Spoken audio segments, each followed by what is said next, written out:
Good morning. Welcome. Thank you for being here. I really appreciate you. Before we get started, please like and subscribe. Please share my channel. Please comment whether you agree with me or not.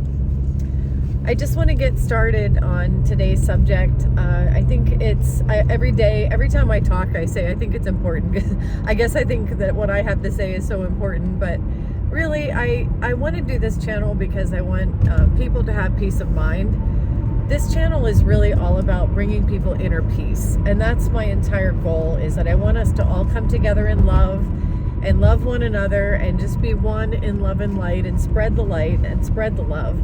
I also want to help people in any way that I can to find inner peace. And Monday we have something coming up. We have an event coming up.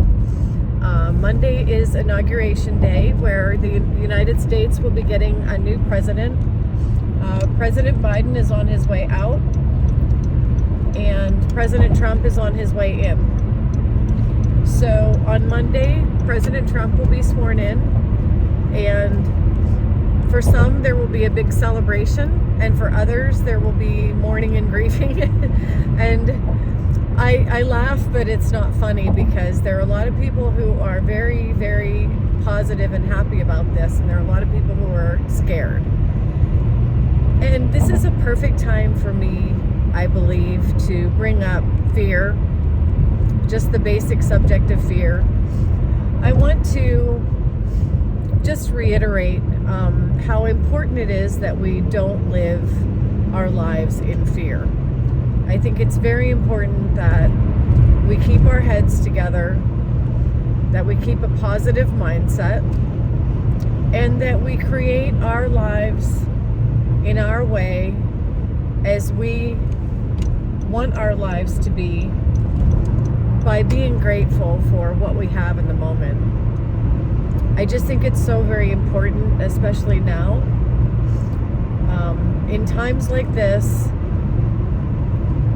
where a lot of people are fearing the unknown, some people see the positive. Some people feel that have a lot of hope and feel that the best is yet to come. And with this new administration, with Trump coming in as president, some people feel that this is going to make life so much better. And some people feel that the world is going to completely fall apart. It's almost like they're two polar opposite beliefs. There aren't too many people who think anything in between, that it's just going to be status quo and things are going to be normal and nothing's going to change. So we have folks who believe that things are going to change for the better, and folks who believe things are going to change and everything is going to be worse. So I want to address this because I think that no matter what happens, we always, in this lifetime, we're in an experience where we see ups and downs every day of every kind. Sometimes things are easier and more comfortable than others. Sometimes things get harder and it puts more of a strain on us, and it brings discomfort. So I think it's a really healthy way to look at this, that we have comfort and discomfort every day, regardless of who's president. And sometimes, yes, there can be a lot more discomfort, and there could be much more comfort. But a lot of it has to do with how we're willing and able to adapt to the changes. I think I've spoken before about, I've talked about how I downsized. I got rid of a lot of stuff. I did that voluntarily, and I downsized because I just didn't want all that stuff anymore. I wanted to live light. I wanted to have less. There are people who have gone through floods and natural disasters and fire and lost everything, and it was a sudden, like they had all this stuff and then suddenly it's all just gone all at once. I have to say that I'm very grateful that I got rid of my stuff in a way that was slow. I didn't pull the Band-Aid off. I got rid of a little bit at a time until I reduced all the way down to very little. but I did it over time. It wasn't a big shock. Some people lost everything in one big shock, and I feel really bad for them because that kind of a shock can cause a lot of trauma. I mean, it can be really, really, really uncomfortable, devastating. But out of that also comes the opportunity for people to come together, for people to love one another, for people to help one another, for people to be there for each other. So when we have that kind of opportunity, we can either see the loss, we can look at the loss and focus on the losses, or we can focus on the good that can come out of it. So if you look at a tragedy and you see people losing everything and how horrible that is, and you look at that as, this is so awful, this is so terrible, life is bad, we're never going to recover. If you give it that kind of a spin in your thoughts, then you're basically perpetuating misery, and you're actually inviting more misery than what's already happened.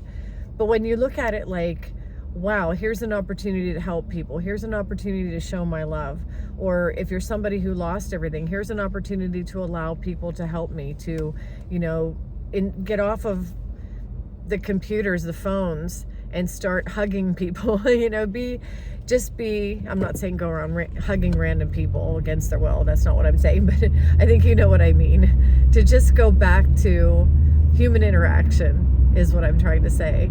We used to get together, and people in the old days, in my parents' and grandparents' days, friends would get together and they'd play cards. They'd come over to each other's houses and they'd play cards because they didn't have cell phones. They didn't have social media. They didn't have a way to pick up a device and see faces on a screen. And I remember the day when my mother decided to move, and she left her apartment where she lived for, I think, 36 years. She lived in the same apartment for 36 years. And it was time to leave that apartment because there were stairs. There were a lot of very high stairs. And three stories. She lived on the third floor, and she was almost 90. It was time to go. And I remember my mother saying, well, I'm moving away, and how am I going to keep in touch with my friends? How am I going to keep in touch with people? And my sister and I suggested that we get her an iPad, and so she could video chat people. And I remember her response. It was very simple. That's not the same. It's not the same. And she was right. Having the screen and people's faces on the other side of the screen helps you talk to them and see their face, but it's not the same. Human interaction in person can't be replaced. And we have come to a point in this reality that we live in where we are just so glued to our screens. We look at our friends through the screens.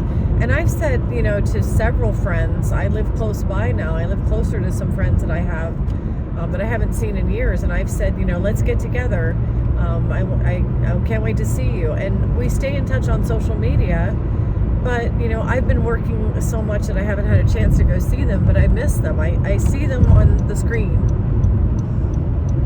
but I still miss their face. I miss being face to face with them. There's something about that coming together of two people or more in one room, physically being right there with them.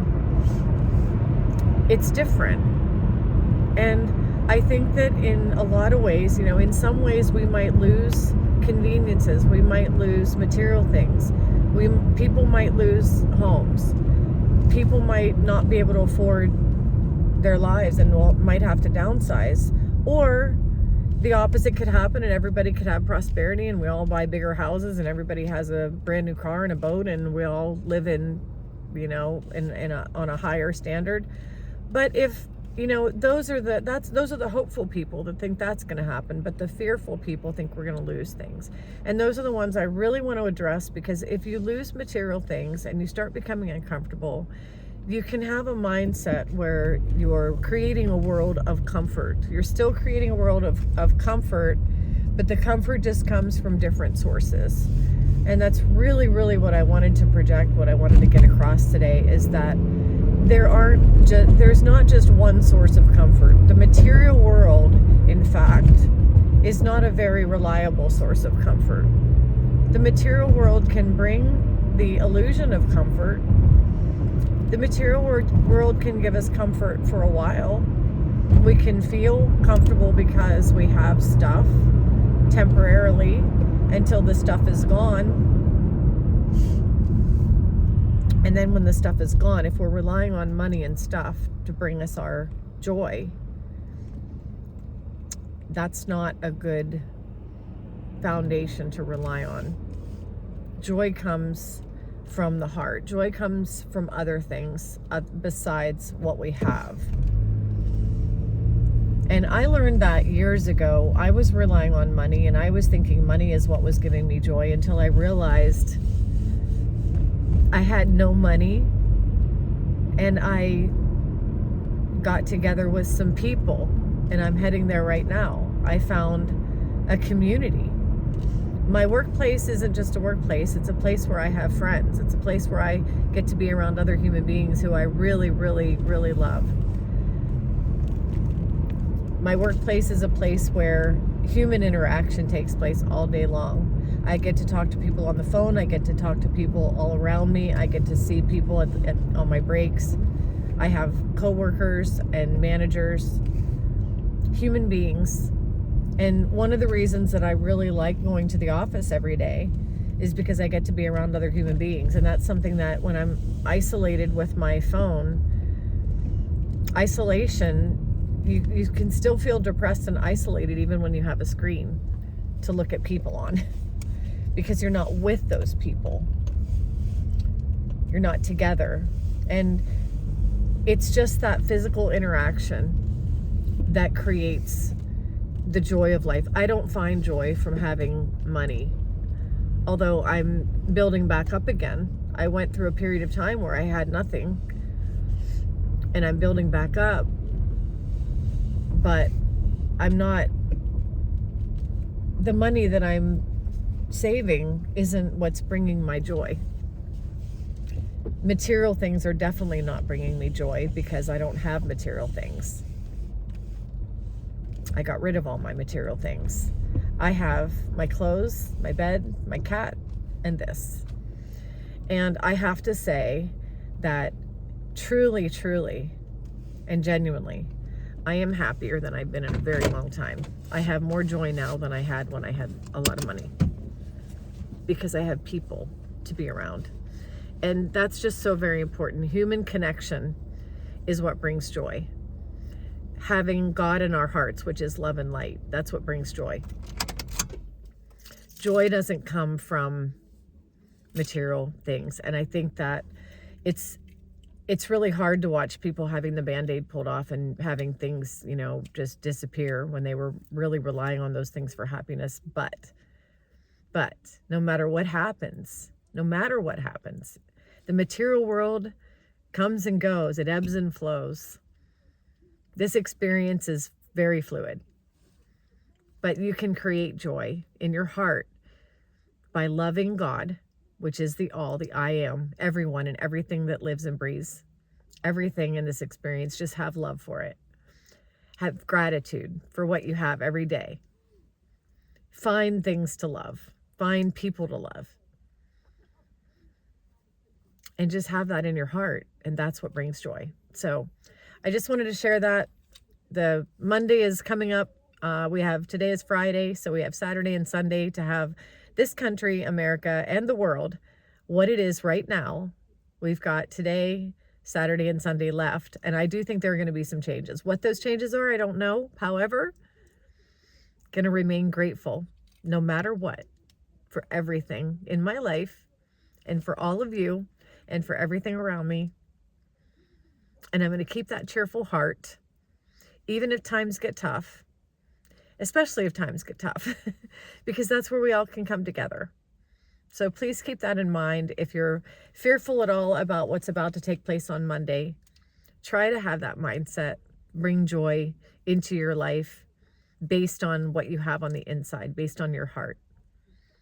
your heart for everyone and everything in life itself. So that's all I've got for today. I hope you're having a great day, and I will see you next time.